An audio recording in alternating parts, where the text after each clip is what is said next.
Hello mayam wahan bamaktada happy Diwali aduga mayam handakti Manipur da Diwali se pangthokna tre yumamta candle su thanba yade like ata katlaga hiru ama sumu kachara khoram zaraga lotion jare aduga mayam su wana dana leiribani na relief game da leiba khara yum mai changna gi dana wana dana leiriba mayam punamaki khalluraga ko Diwali se pangthok tre ado mayam ina tha mamangda game ama suggest tawgibudo aduga ina lupa lang ama mutanje aigi screen da ina tanjaba paisa singdo yenganjaram ke asida ina aigi friends sing da refer tawjaraga tanjaba paisa ngaktani ina asigi application se aigi friends sing da share tawjaraga ingon da 1.92 lakh refer commission fangzabani karigumba adomadam nasu paisa taningba lejarati aigi description da link to hapcharam ke aduga mayam su download tawshin biro aduga contact hapiraga adomadam gi link to adomgi friends sing da share tawjaraga paisa tan biro asiga click tawraga link fangani link to copy tawraga friends sing da share tawbiro aduga mathakta refer da 1000 muk phature aduna adom na su application se share tawraga paisa tan biu aina withdraw tawraga ama ucharake aigi account da hoji paisa khara leyeba ko 2899 muk lei hoji ai withdraw da click tawraga amount ta hapcharani UPI de withdraw tawzabani aigi se withdraw click tawraga within 1 minute ta aigi account ta paisa change aduna karingwa mayam su paisa taninga di link se download tawshilaga paisa tan biro adoga mayam Manipur da diko pung taruk ta ki akoigi yum da mai suloi muthalaga awaba su phongdongna dori aduni mayam aigi su ahanba Diwali oiduni Handak sina sida mayam hausi akoi thongsin da thenaba aduga imoinu da su chengpu da su katcha na ba ko lai gi lei leng jeri bani sanareina Diwali gi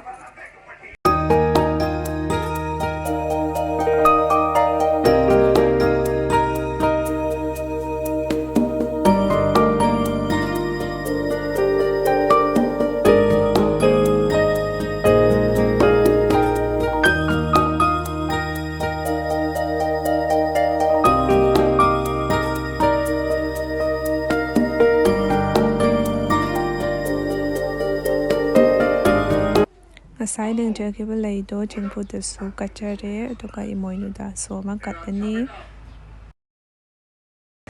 mayam hausi pong mari hela banina ko jagdi yang na sumamme ningtham tham tham yormina aduna lai ge wai taiba hauzare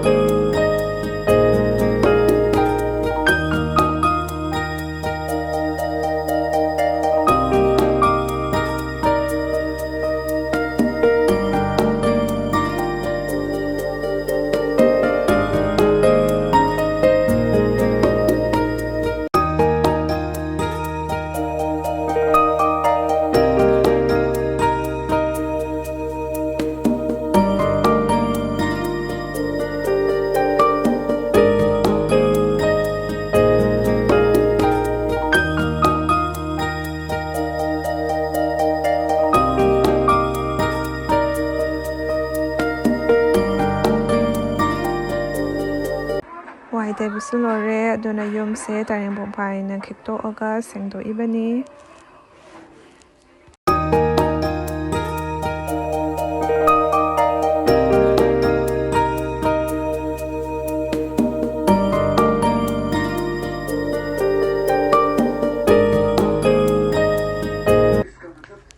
mayam lai gi katna bagi sem saba hojare plate ka thai thok tana ko sem sari ngai da tum matam se mamchan gi pakhang ho tapni aduna ichanu pe ko ni na sem chari bani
Diwali-gi yumda loi halaknare do chama chanu pani sena china di mamang video da su yab yagrabadi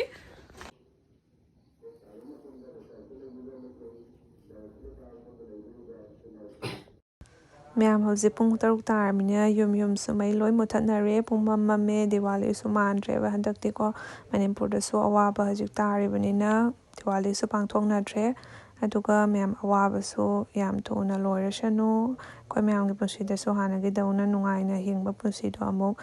lakpasu oirashanu ko aduga ma'am mathangi video da amu thengnarasi ma'am na egi video sing biba loiraga like comment subscribe tawshin biba kawbiramganu